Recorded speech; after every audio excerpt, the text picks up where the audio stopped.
Bonjour à tous, le webinaire va bientôt commencer. Est-ce que certains peuvent déjà me confirmer que le son est correct et l'image est bonne? Merci. Importante en 2019, donc je vous propose le plan suivant pour la session de ce soir. Tout d'abord, effectivement, on reviendra sur les éléments importants qui ont marqué 2018, notamment la fin de l'année 2018. On verra ensuite le calendrier 2019, en tout cas les premières échéances qui seront déterminantes, importantes pour, je dirais, la volatilité des marchés. Ensuite, on mettra en exergue en fait les grandes thématiques de 2019. Alors, il n'y aura pas de grands changements par rapport à 2018, mais on verra ce qui peut influencer à nouveau les marchés financiers. Cette thématique, ça nous permettra effectivement de voir un petit peu ce qui peut se passer aux États-Unis, en Europe, en Chine et au Japon. Et puis en fin de session, nous aborderons l'aspect graphique avec différents indices, différents sous-jacents de matières premières. On verra ça dans le détail.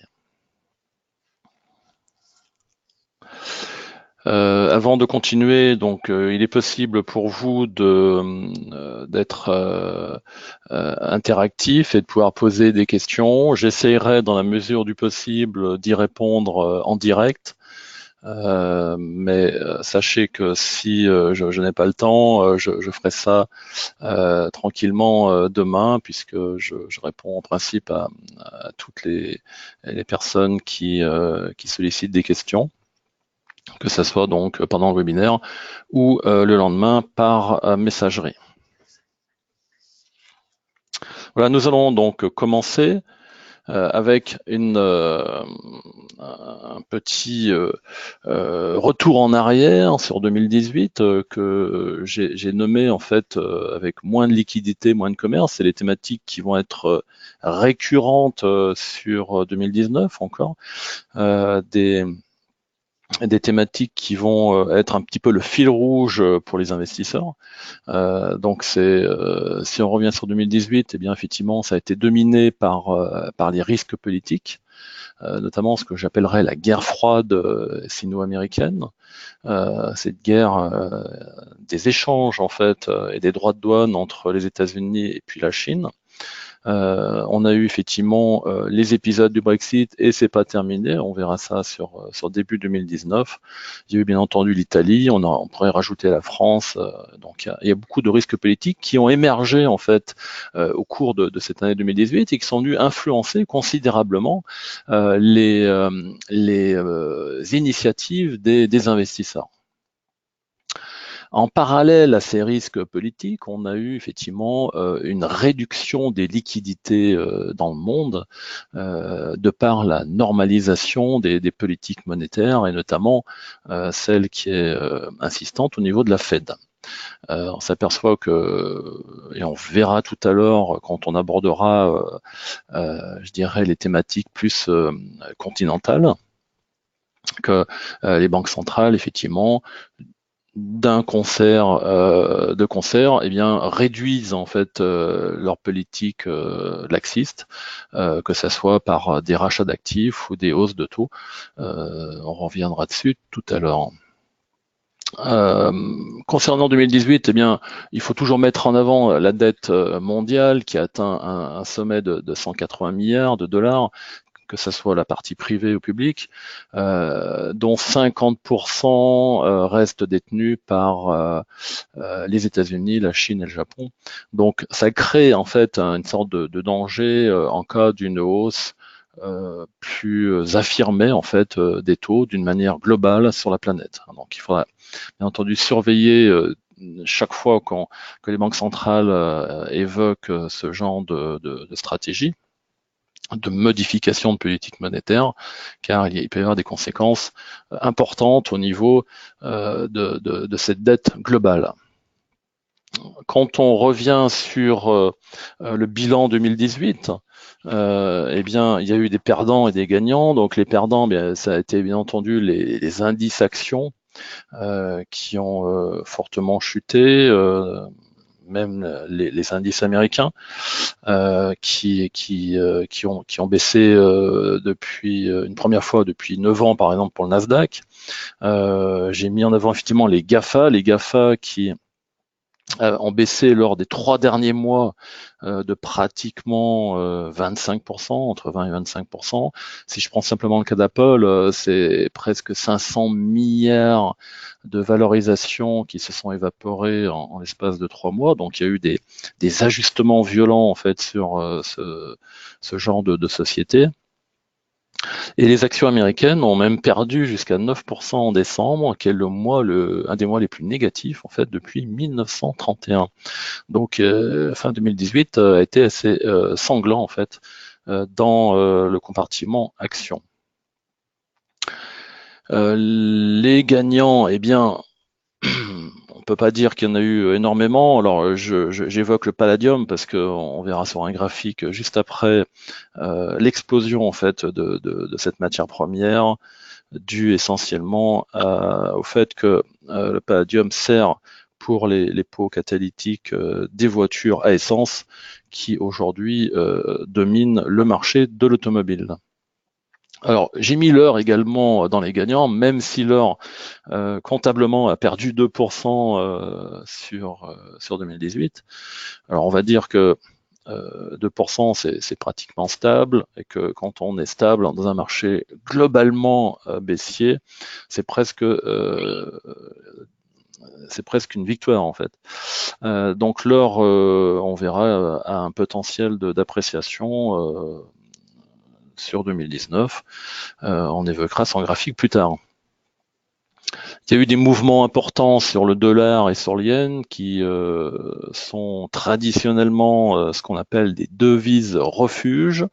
On va également vérifier ça immédiatement par un graphique. Et puis, au niveau des indices, si la majorité des bourses mondiales ont fini dans le rouge, eh bien, il y a quelques exceptions, notamment l'indice brésilien qui a fini en hausse de 17 à 18%. Et la bourse indienne qui a également confirmé les taux de croissance qui sont importants dans ce pays-là. Et la bourse indienne a fini avec un gain de pratiquement 10%.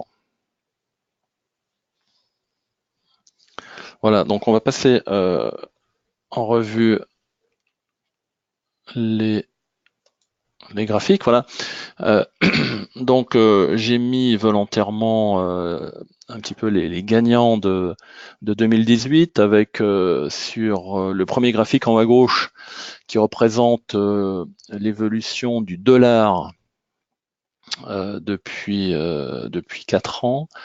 Eh bien on voit que le dollar a fortement progressé sur 2018, surtout depuis la fin du premier trimestre 2018. Donc c'est 10% de variation positive. C'est une variation qui est assez conséquente en fait dans le marché des devises. Qui a bien entendu cette devise américaine a profité entre autres de la revalorisation des taux, notamment générée par la Fed. Sur le yen, donc à droite, on a eu à peu près le même schéma avec une hausse pratiquement sur les 3 derniers trimestres 2018, où là, on venait chercher, les cambistes étaient plutôt acheteurs de cette devise, qui est une devise refuge dans les marchés un peu de stress, et qui a profité en fait de ces arbitrages et ces allocations d'actifs. J'évoquais le Brésil, donc c'est le graphique en bas à gauche, le Brésil qui flambe depuis même plusieurs années, puisque c'est 20% de performance depuis fin 2017. Hein, donc il y a eu des élections qui ont mis, je dirais, un candidat au pouvoir avec des fortes intentions de modification de l'économie brésilienne, de l'idéologie même brésilienne. Donc on sait qu'aujourd'hui, dans ce pays-là, il y a un taux d'attente qui est très élevé et ça sera donc un marché qui sera à suivre aussi sur 2019. Le Palladium, on en a parlé, c'est la représentation de ce qui s'est passé sur la fin d'année 2018 avec une explosion des cours, comme je l'ai dit tout à l'heure, provenant essentiellement de la grande mutation du secteur automobile. Alors, le calendrier 2019, très proche de nous, c'est bien entendu le Brexit qui va nous occuper avec un premier vote du Parlement, en sachant que le Brexit Day, donc le 29 mars, théoriquement, tout devrait être fixé. On en est loin puisque pour l'instant c'est un petit peu l'inconnu complet sur les marchés. Donc, ce qu'il y a de certain, c'est que s'il devait y avoir un accord ou d'autres solutions, on verra ça tout à l'heure dans la partie Europe, eh bien, on pourrait avoir beaucoup de volatilité en fait sur les marchés. Mais aujourd'hui, on peut se demander combien de temps encore la Premier ministre sera encore à son poste sur le Royaume-Uni. Faudra suivre effectivement tout ce qui concerne le commerce international. On va en reparler, c'est évident. Donc aujourd'hui, on a une trêve entre les États-Unis et la Chine. C'est une trêve de négociation en quelque sorte. Hein. Tous les jours, on a des annonces où les différents dirigeants se rencontrent pour essayer de négocier ces droits de douane.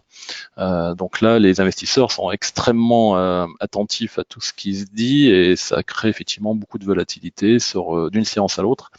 On a vu les marchés se redresser là depuis quelques temps. Ces négociations entre les États-Unis et la Chine ne sont pas étrangères en fait, ne sont pas étrangères à ces mouvements de reprise indicielle. Il y aura beaucoup d'élections cette année, donc j'en ai cité quelques-unes.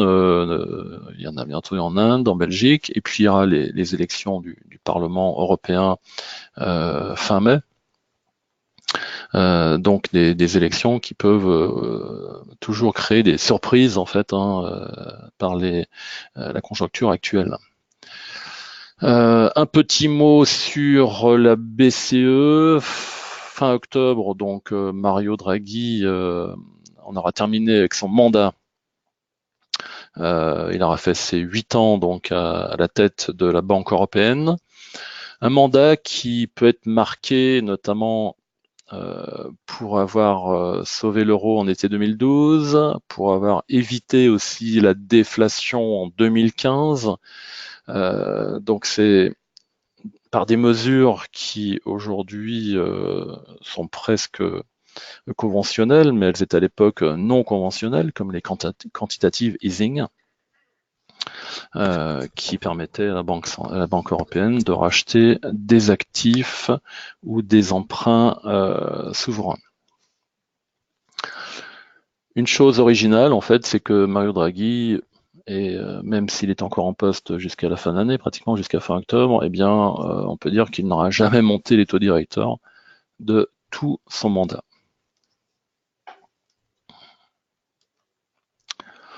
Alors, les grandes thématiques pour cette année, en tout cas pour ce début d'année, donc contrairement à 2018, cette année débute un peu sous le signe de la prudence. On verra bien entendu pourquoi. Parce qu'il y a des grandes mutations avec, comme on l'a dit tout à l'heure, des conditions monétaires qui évoluent. On a eu pas mal de hausses de taux, on a la BCE qui réduit notamment son fameux quantitative easing, donc ça soustrait en fait de la liquidité au marché, et quand on soustrait des liquidités au marché, eh bien forcément il y a moins de potentiel en fait de hausse de ces actifs. Et en parallèle, toujours ce commerce mondial qui est très chahuté et qui gêne en fait beaucoup de pays exportateurs. Donc, nouvelle politique monétaire, incertitude politique dans le monde, voilà un petit peu l'environnement dans lequel débute cette année 2019, donc avec beaucoup de prudence, même si depuis 3 séances, on a des indices qui progressent fortement en mode rattrapage, on verra ça tout à l'heure dans le graphique. Alors on parle beaucoup de protectionnisme. Il faut savoir une chose, c'est que si on étalonnait en fait ce niveau de protectionnisme par rapport à l'histoire de toutes les phases de protectionnisme, on n'est pas dans le pire scénario, puisqu'aujourd'hui en fait, il faut savoir que simplement 11% des importations américaines font l'objet de ces taxations de droits de douane. Donc pour l'instant, la question qu'on peut se poser et les résultats en fait des négociations entre les États-Unis et la Chine nous donneront une première réponse, c'est jusqu'où peut aller ce conflit, jusqu'où peut aller ce protectionnisme, en sachant que pour l'instant, il reste relativement limité. Et c'est pour ça que on verra tout à l'heure que les premiers résultats en fait trimestriels des sociétés qui travaillent sur l'ensemble de la planète, eh bien, pourront nous donner déjà une première perspective sur l'impact qu'a eu ce conflit directement sur la microéconomie. Donc effectivement, quand on dit prudence, eh bien c'est parce que il y a en ligne de mire un certain ralentissement de la croissance mondiale, qui a été une croissance mondiale qui a été revue à la baisse par le FMI récemment jusqu'à 3,5. Voilà, donc ça donne un petit peu le tableau aujourd'hui qui explique la prudence en fait des intervenants.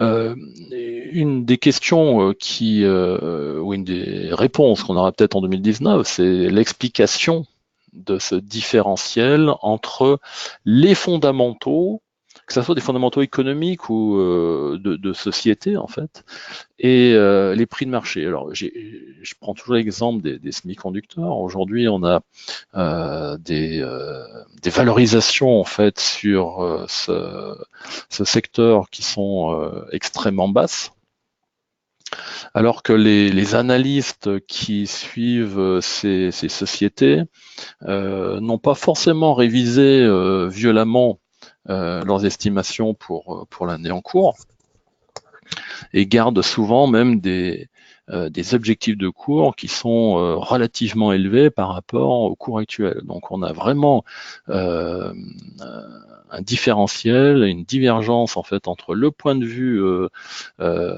qui est fixé par les données financières de la société et puis la concrétisation des prix sur le marché. Donc il va y avoir sûrement un rattrapage qui va se faire. C'est un petit peu ce qui se joue depuis quelques séances. Et c'est aussi un petit peu notre opinion chez Zone Bourse de dire que ces prix-là vont pas rester aussi bas et devraient pouvoir se valoriser dans les mois qui viennent.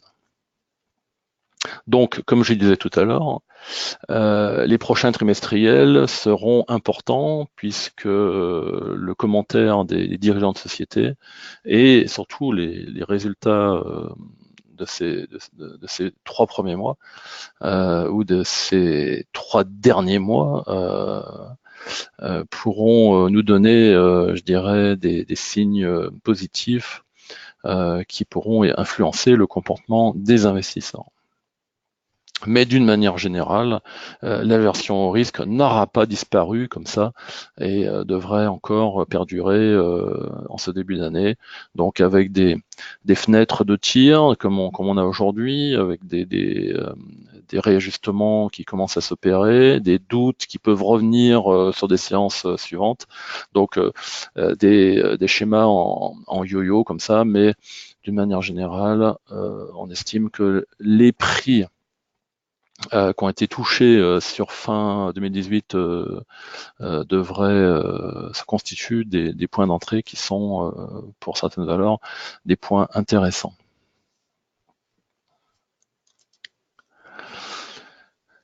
Alors, si on zoome un petit peu par continent ou par pays, on va d'abord aborder les États-Unis. Donc, il y aura peut-être un peu de répétition par rapport à ce qui est dit, mais c'est bien les sujets importants qui vont revenir sur les tables de marché, en tout cas. L'économie américaine sur 2018 avait dépassé son potentiel de croissance grâce aux mesures de relance budgétaire. Donc ça a un peu boosté effectivement l'économie américaine. Ça a créé un marché de l'emploi qui est devenu un petit peu tendu. Et on pense qu'il peut y avoir un retour en 2019 avec une croissance plus modérée qui peut être autour de 2,6 contre 3 en 2018 et que le cercle vertueux emploi, salaire, consommation continue à fonctionner pour générer de la croissance aux États-Unis. Certains économistes mettent en avant ou posent la question de fin de cycle. Aujourd'hui, quand on voit l'économie américaine, il n'y a pas forcément de surchauffe, même si le marché de l'emploi est tendu.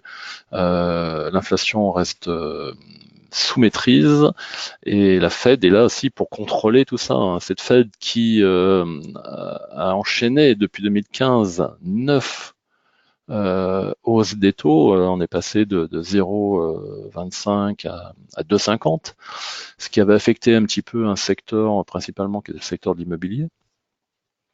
Mais le rôle de la Fed aujourd'hui, c'est bien entendu de s'adapter un petit peu à la conjoncture et de maîtriser l'inflation pour éviter effectivement cette surchauffe qui pourrait déclencher une fin de cycle. La Fed qui devrait vraisemblablement ralentir en tout cas son resserrement monétaire et on aurait peut-être que sur 2019 on n'aurait pas de mouvement haussier en tout cas sur les taux, ce qui a dynamisé un petit peu le marché lorsque un des dirigeants de cet établissement a évoqué ça il y a 3 jours.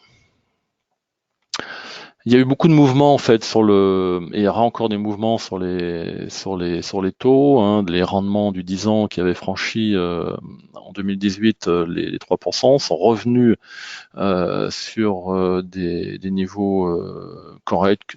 On est à 2,60, 2,65 je crois sur le 10 ans américain.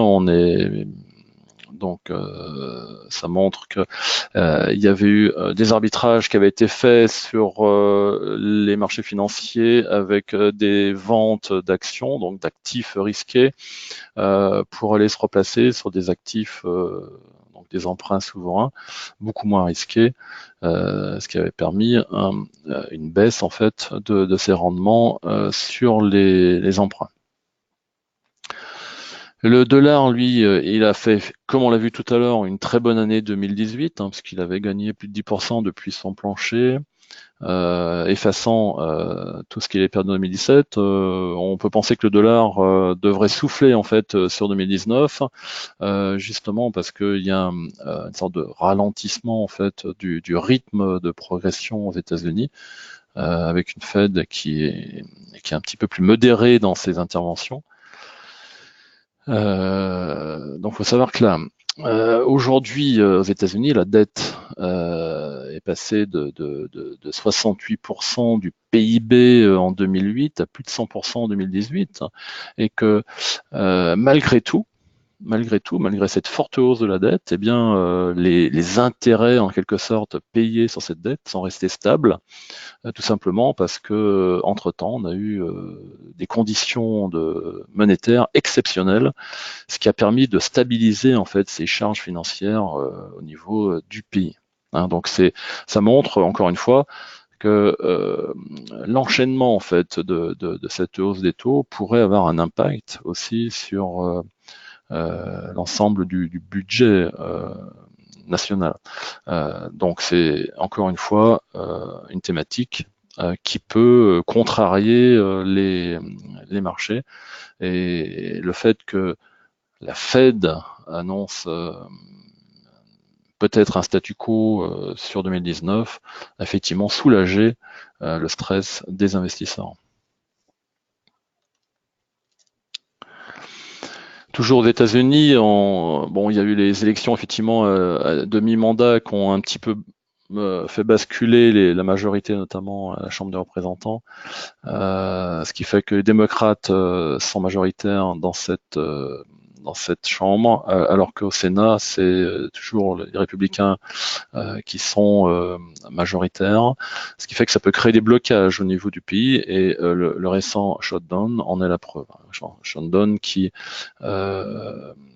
aujourd'hui bloque une partie de l'administration depuis maintenant plusieurs jours. Donc c'est aussi un sujet qui est très suivi en fait par l'ensemble de la communauté financière. On attend effectivement un peu plus d'informations sur ce blocage. Il faut savoir que au niveau des valeurs technologiques, ces valeurs technologiques sont sensibles en fait au ralentissement des échanges avec la Chine, puisque si on prend les valeurs du Nasdaq, c'est presque 10%, 9,1% des revenus qui sont générés par ces échanges-là.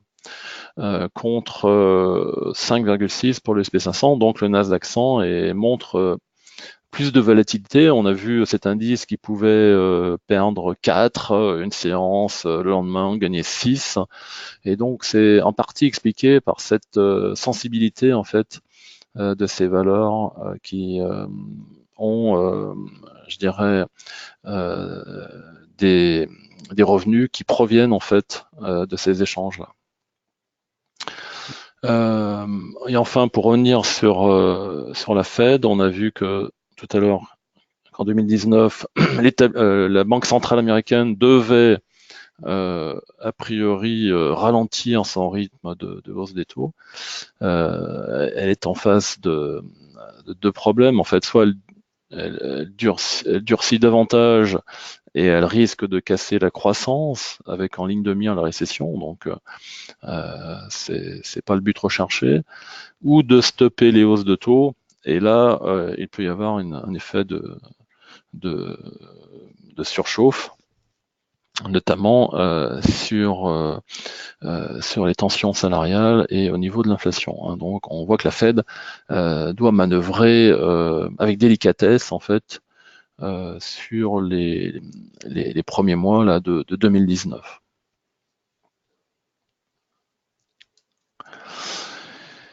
Si on se concentre sur l'Europe, alors la croissance européenne est un petit peu distancée par les Américains, c'est presque une habitude en fait.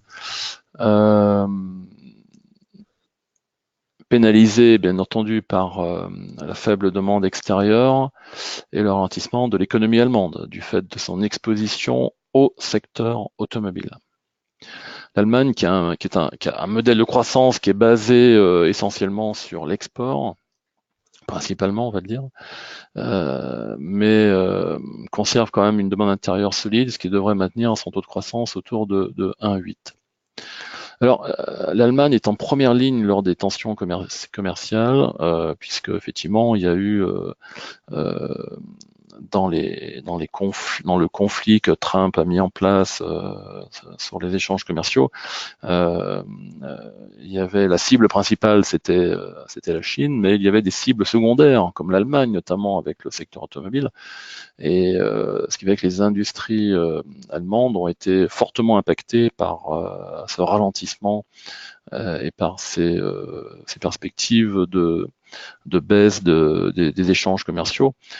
C'est pour ça que le pays a subi à la fois le freinage donc en provenance de la Chine, la stagnation même de l'Italie et la récession de la Turquie. Euh, donc sa croissance est passée de 2,5 à 1,5 contre 1,9, hein, donc je rappelle pour la zone euro.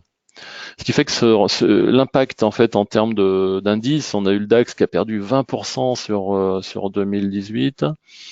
Et j'ai mis le CAC NR. Le CAC NR, c'est le CAC qui intègre en fait les distributions de dividendes, puisque le DAX lui l'intègre, alors que le CAC simple ne le fait pas.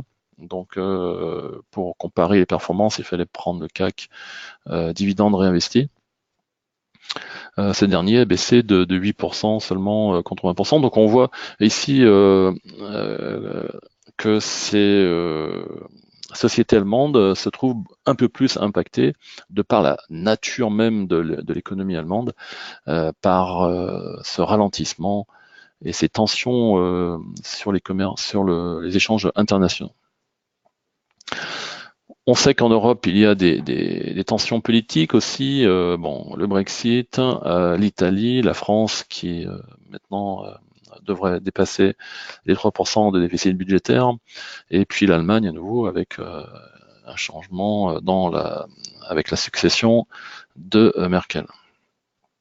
Alors on sait quand même que la France plus l'Italie, c'est 35% du PIB de la zone euro, donc c'est des acteurs importants avec lesquels il y a des risques politiques aujourd'hui, et ça a créé en fait tout au long de 2018 une sorte de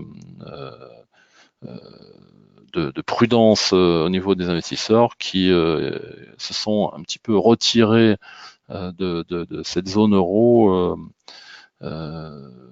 au profit dans un premier temps des États-Unis. C'est pour ça que les États-Unis ont marqué des points hauts encore jusqu'à septembre, puisqu'il y avait des arbitrages qui étaient toujours en faveur des actions américaines.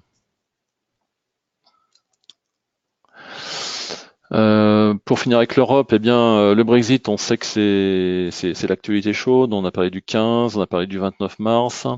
Période de transition, donc qui peut être allongée. C'est mieux qu'un no deal. Est-ce qu'il y aura un nouveau gouvernement? Est-ce qu'il y aura un nouveau référendum, des nouvelles élections, voire pas de Brexit? C'est une éventualité qu'on a même imaginée chez Zone Bourse. En tout cas, les événements concernant le Royaume-Uni seront suivis de près, car ça risque de déclencher de la volatilité sur les marchés. La BCE et son rythme de normalisation, on sait que depuis fin 2018, eh bien, les rachats d'actifs se terminent. La BCE a laissé entendre qu'elle pouvait abandonner effectivement cette notion de taux d'intérêt négatif au niveau du taux de refinancement des banques. Donc là, on est dans un rythme qui est beaucoup plus lent par rapport à la Fed, puisque la BCE, comme je l'ai dit, a stoppé l'expansion de son bilan 4 ans après la Fed étant passée maintenant à un rythme d'ajustement de son taux, ce que la BCE n'a pas fait encore.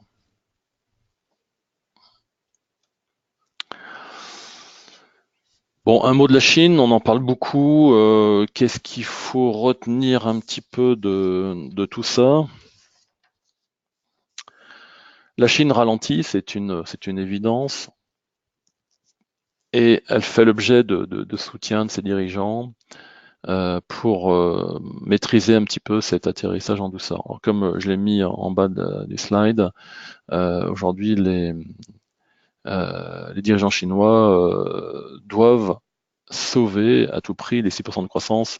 C'est un taux de croissance qui est nécessaire pour le pays, vu la croissance de la population.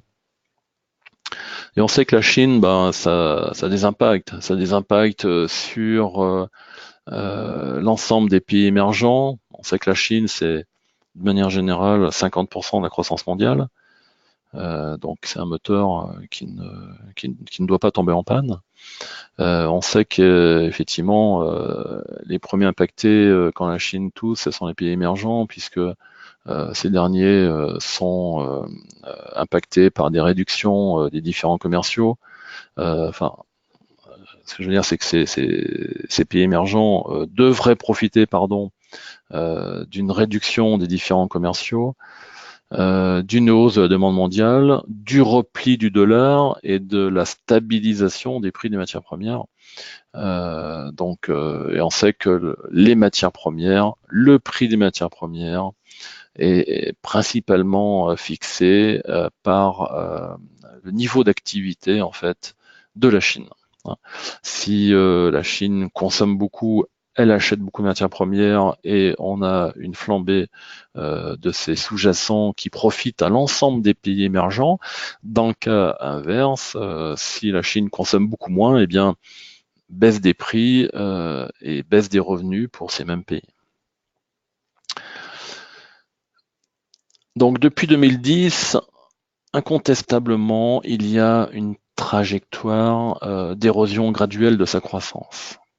Et les dirigeants jouent avec une politique que certains appellent stop and go.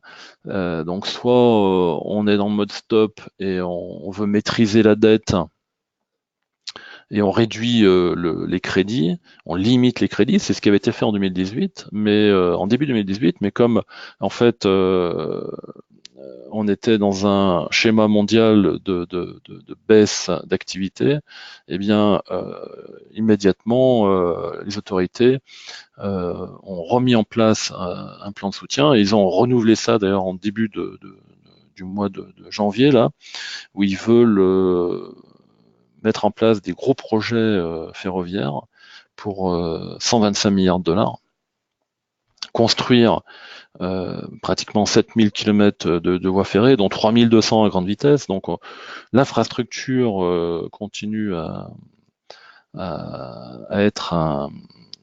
constituer des projets en fait pour alimenter une demande publique, une demande qui favorise la croissance. Donc là, effectivement, on a ici, on a le moteur qui est vraiment surveillé de près par l'ensemble des investisseurs, puisque chaque fois qu'on a un indicateur qui révise à la baisse un petit peu les perspectives de croissance, eh bien, on a des marchés qui sont affectés immédiatement, avec des conséquences sur les matières premières, des conséquences sur les pays émergents, comme je l'ai dit tout à l'heure, et sur l'ensemble de la planète. Donc, il faut surveiller ça de très près. Un mot sur le Japon avant d'aborder les graphiques. Le Japon, donc, on connaît depuis 90, on sait que c'est une population qui est plutôt avec une démographie qui est vieillissante. Et il faut savoir que quand on est dans une typologie comme ça, eh bien, on a un niveau de consommation qui reste faible, puisque on n'a pas des super consommateurs en fait. Les super consommateurs, c'est des agents économiques qui ont entre 40 et 60 ans. Et au Japon, on a par exemple des gens qui ont plus de 65 ans en masse par rapport, par exemple, aux enfants de moins de 5 ans. Donc là, le Japon a un problème depuis maintenant 30 ans, c'est d'avoir une croissance qui est toujours proche de zéro. Donc ça peut être un laboratoire vivant, certains chroniqueurs n'hésitent pas à parler de laboratoire vivant, en fait, par rapport à ce qu'on vit aujourd'hui dans nos économies occidentales, où on a une population qui vieillit de plus en plus, hein, où on a de moins en moins de super consommateurs. Donc, eh bien, on a vu depuis 1990 le Japon essayer de sortir en fait de ce schéma de croissance faible avec des systèmes de compensation, et quand on n'a pas, je dirais, le pouvoir d'achat pour consommer, eh bien, on fait appel à la dette, et ce pays aujourd'hui est extrêmement endetté, justement parce que la population n'a pas forcément les capacités aujourd'hui à consommer normalement. On sait en plus que la TVA devrait passer de 8 à 10% au cours de cette année pour compenser les dépenses de santé. Donc c'est une économie qui est également très spécialisée au Japon depuis tout le temps, hein, depuis le miracle japonais, qui est tournée vers l'export et qui a été affectée par les querelles commerciales évoquées de nombreuses fois dans ce webinaire, et ça constitue toujours une menace. Il n'empêche que c'est une année pré-olympique pour le pays. Les Jeux olympiques se dérouleront en juillet-août 2020, qui pourrait donc être un booster pour 2019. Nous avons des investissements chez Zone Bourse dans notre portefeuille Asie sur des valeurs japonaises. Donc on pense qu'il y aura du stock picking à faire en fait sur ce pays.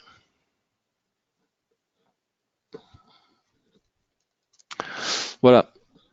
On va passer sur les graphiques pour terminer ce webinaire. Ça fait déjà 40 minutes qu'on est en ouverture de session. Voilà, on va passer 8 graphiques en tout sur la fin de ce webinaire. J'ai mis le CAC 40. Alors c'est la bougie en fait d'hier, hein. Ce graphique, je l'ai édité hier soir. Je voulais montrer en fait deux choses. La première, c'est qu'on a un socle qui s'est créé à 4600, qui est assez net, hein, depuis mi-décembre. Et dans la baisse qu'on a connue pendant tout l'automne et le début de l'hiver, eh bien, on a laissé des gaps, ce que j'appelle G1, G2, G3, G4. Et que ces gaps-là devraient constituer déjà un objectif de rebond potentiel, hein, donc 4873, on va dire aux environs des 4900, pour combler au moins déjà le dernier G4, mais que ces trois gaps devraient constituer une sorte de résistance importante sur le mouvement de reprise à court terme.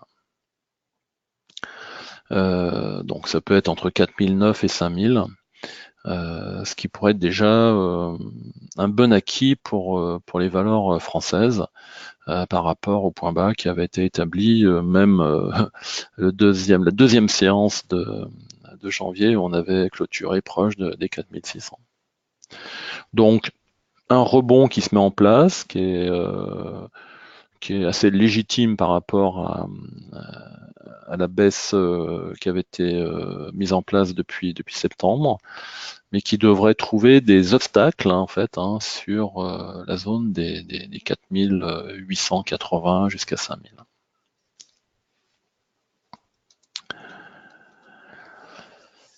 Le Brent. Alors le Brent, caractérisé par une forte baisse des cours depuis début octobre, puisqu'on est passé de 85 à 50 dollars. C'est extrêmement violent, c'est une volatilité qu'on a rarement connue en fait sur ce contrat. La baisse avait été expliquée dans un premier temps par une offre conséquente qui avait été proposée au marché, en même temps qu'il y avait des interrogations sur le ralentissement de la croissance mondiale. Depuis, bien effectivement, le marché est partagé entre deux raisonnements en fait sur le pétrole. Il y a des risques de surabondance dans un contexte de ralentissement économique, donc ça a expliqué une grande partie de la baisse depuis octobre. Mais en même temps, il y a un rééquilibrage artificiel du marché qui est porté par la volonté de l'OPEP de réguler le marché. Ce qui a expliqué le rebond depuis la zone des 50. Donc, le marché est pris en tenaille comme ça entre du fondamental et puis des décisions liées par les producteurs en fait. Voilà, donc les points court terme sur ce contrat, ben, c'est déjà à 58, on s'en approche, et puis il faudra éventuellement franchir les 62 dollars pour retrouver un schéma plus haussier sur le contrat. Pour l'instant, on est dans ce qu'on appelle une sorte de pullback, en fait, un retour sur l'ancien support. Et là, on risque que de travailler le contrat beaucoup entre 58 et 62 si on est à continuer à grignoter quelques dollars. Mais dépasser 62 paraît aujourd'hui un peu rapide.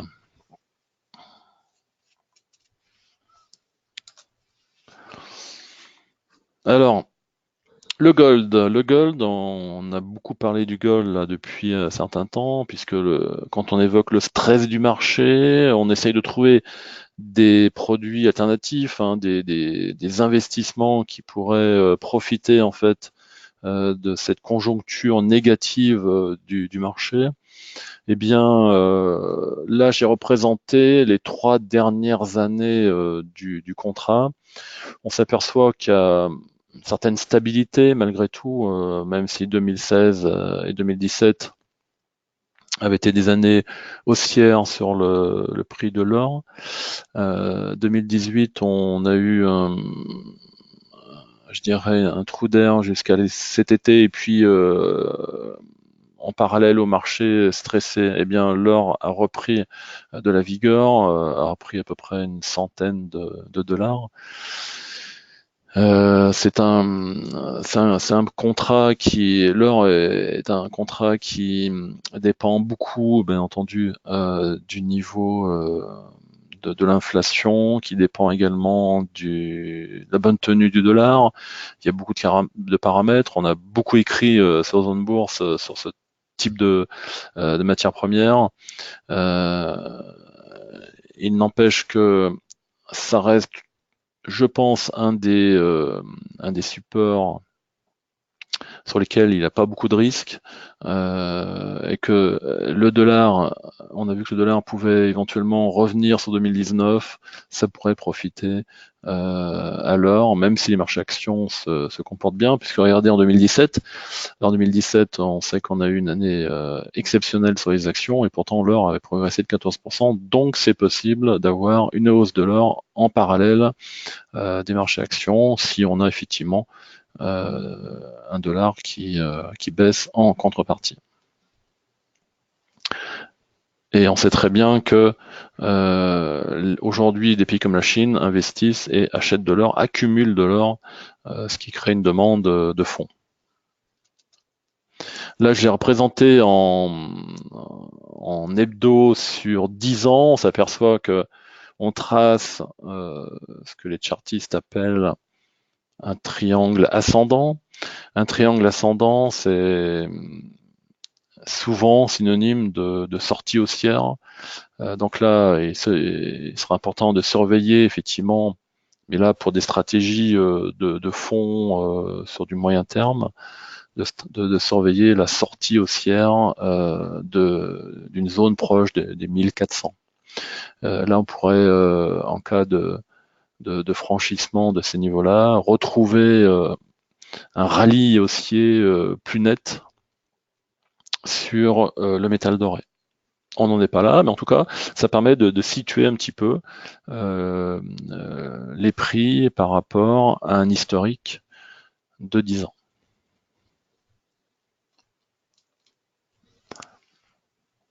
Le Dow Jones. Le Dow Jones, voilà, on a connu, donc comme j'ai dit tout à l'heure, un mois de décembre très chahuté. On a eu des amplitudes de 1000 points sur le Dow Jones en une séance. C'est du jamais vu. Donc ça montrait un petit peu la nervosité des opérateurs sur cet indice qui pourtant est réputé, et on le voit très bien sur 2014, 2015, 2016 et même 2017, est réputé pour avoir des petites variations que ce soit en intraday ou en hebdo. Et depuis début 2018, on s'est aperçu qu'on avait des phases qui étaient beaucoup plus nerveuses en fait sur cet indice, comme si quelque chose avait été cassé en fait dans ce mouvement de progression. Donc 2018, eh bien, notamment sur les 6 premiers mois, a entraîné un petit peu plus de vol effectivement sur les actions américaines, avec sur l'été une nouvelle envolée, comme je l'ai dit tout à l'heure, expliquée en partie par des arbitrages qui se portaient massivement sur les valeurs américaines, et notamment ces GAFA. Ce qui a permis au Dow Jones de marquer un deuxième point, le rond vert, synonyme de double top, qui est une configuration qui est pas très positive pour la suite du marché. En tout cas, ça a déclenché à nouveau de la volatilité avec des pics qui étaient descendants.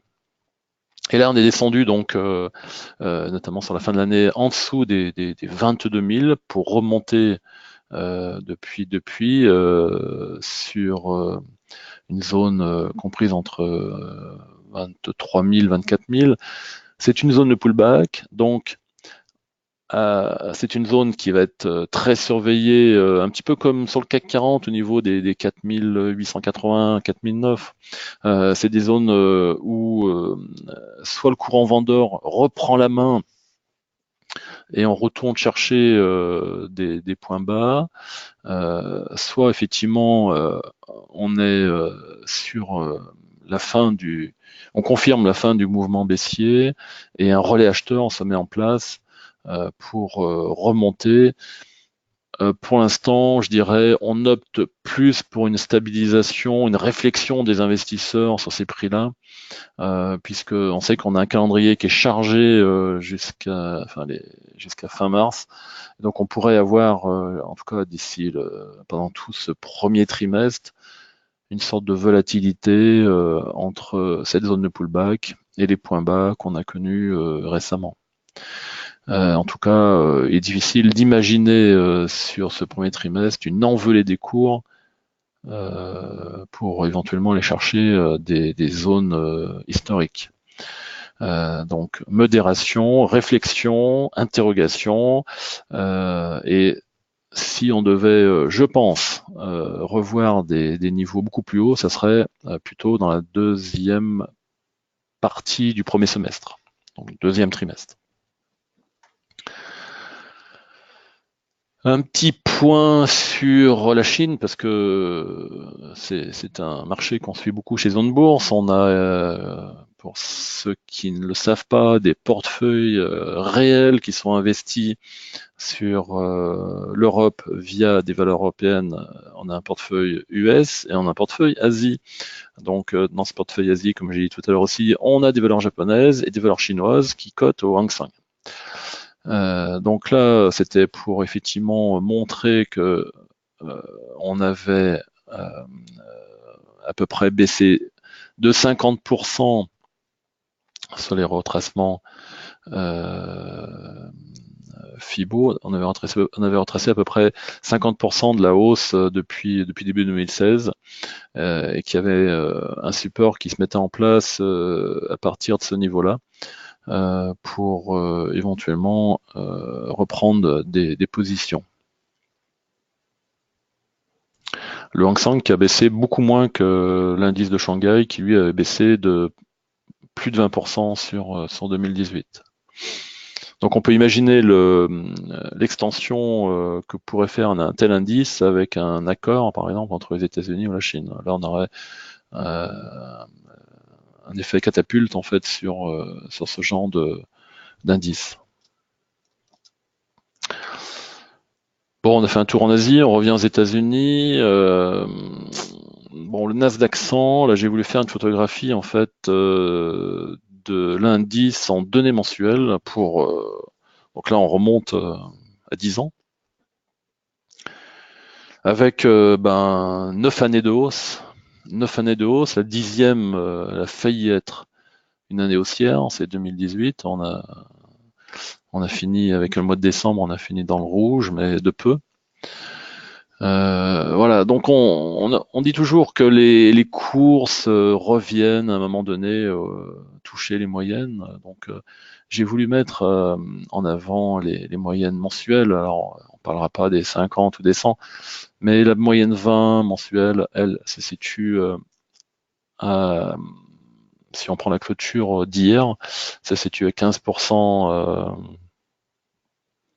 de la moyenne 20, ce qui fait que on peut on peut établir, je dirais, le risque à 15% sur éventuellement le Nasdaq si on avait des événements qui viennent encore troubler les marchés actions. Eh bien, on peut imaginer que le Nasdaq aille tester cette moyenne mobile qu'elle n'a pas touchée depuis 2010. Donc, on va dire que ça représente une baisse entre 10 et 15%, puisque si c'est dans 2 mois, par exemple, la moyenne mobile, elle aura progressé. Donc, il y aura un peu moins de chemin à faire. Mais ça donne un petit peu, je dirais, l'objectif de baisse. Alors, je dis pas maximum, mais potentiel, en fait, en cas de conjoncture assez mauvaise sur les valeurs technologiques. C'est pas forcément notre scénario, mais voilà, ça donne un petit peu le terrain qui peut rester à parcourir pour aller chercher des supports long terme.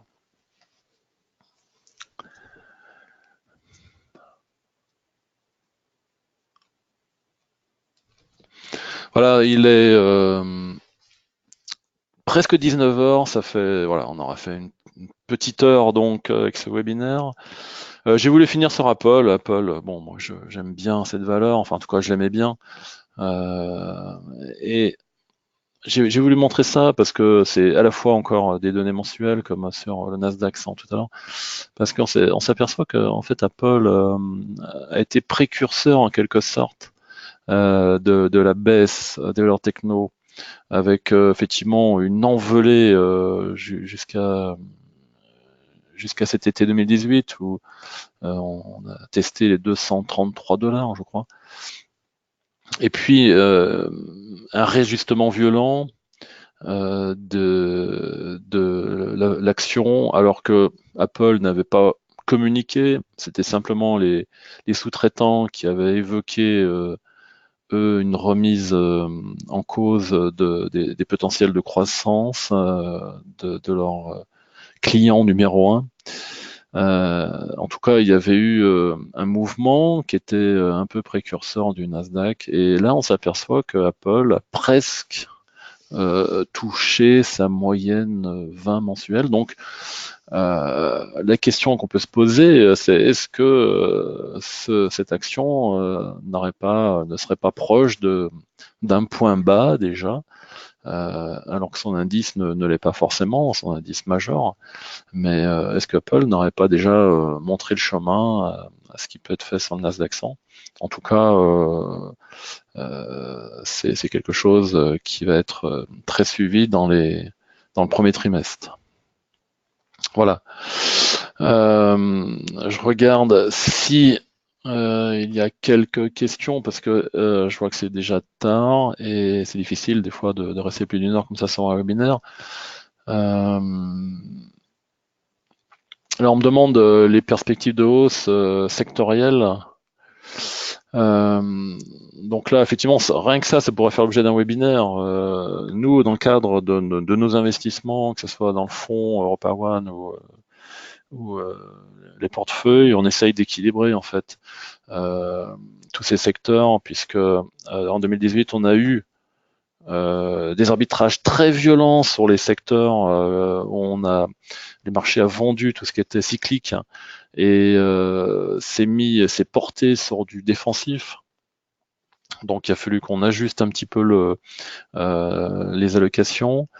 Les investisseurs continuent à privilégier un petit peu les secteurs défensifs, qui sont souvent des secteurs de rendement d'ailleurs, comme les télécoms par exemple. Euh, donc voilà, est-ce que cette thématique va perdurer? Nous, on pense qu'il va y avoir des rattrapages sur des secteurs comme les semi-conducteurs ou même les équipementiers. On a vu qu'il y a eu 14% de hausse, je crois, sur Plastic Omnium aujourd'hui. Donc à un moment donné, les marchés ont écrasé les cours et on était loin des fondamentaux. On a évoqué ça tout à l'heure. Donc il peut y avoir des phénomènes de rattrapage très violents sur ces secteurs cycliques. En tout cas, c'est ceux qui vont profiter des mouvements de hausse rapides.